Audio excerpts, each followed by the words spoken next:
The importance of having your phone number prominently displayed on your website.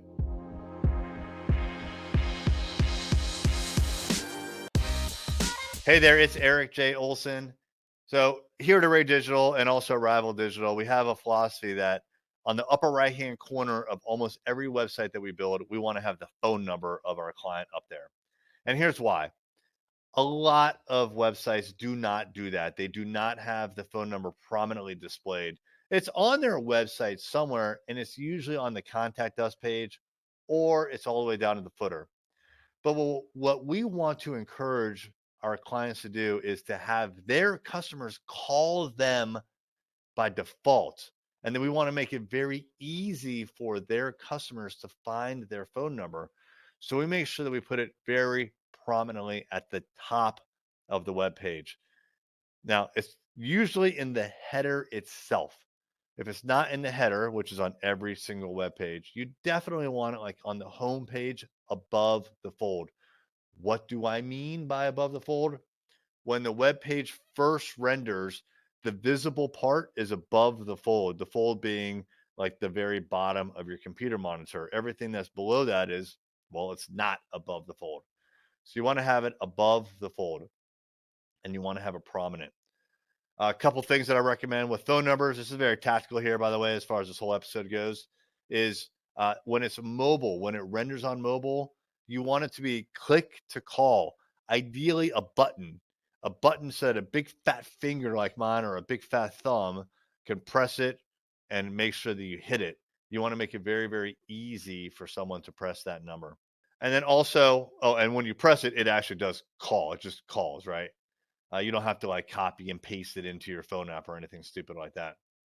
Uh, the format of the phone number, I think, is important. You should be consistent. Now, what I prefer is to have dashes or periods in between the sections, like the area code and the next part.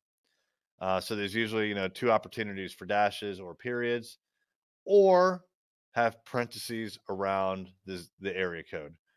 Whichever one you prefer, it's a personal preference. I don't think there's actually a standard, but whichever one that you prefer, just stick with it. So wherever you show your phone number, show it the same way every single time.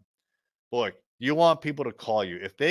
If you can get them on the phone, there's a really good opportunity that you or the people that are answering the phone can service them, can help them, maybe even sell them.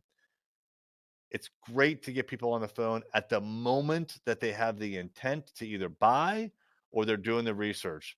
If you instead encourage them to send an email or contact us form, it's asynchronous, meaning that it gets fired off. They continue to do all their research and they go down their buying journey, and you may not even see that email or the contact us form for hours or days, or maybe even longer.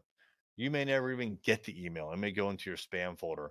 But a phone call, when that phone rings, you should answer it, right? And you should service them. And if you're not willing to do that 24/7, which a lot of people aren't, think about hiring an answering service.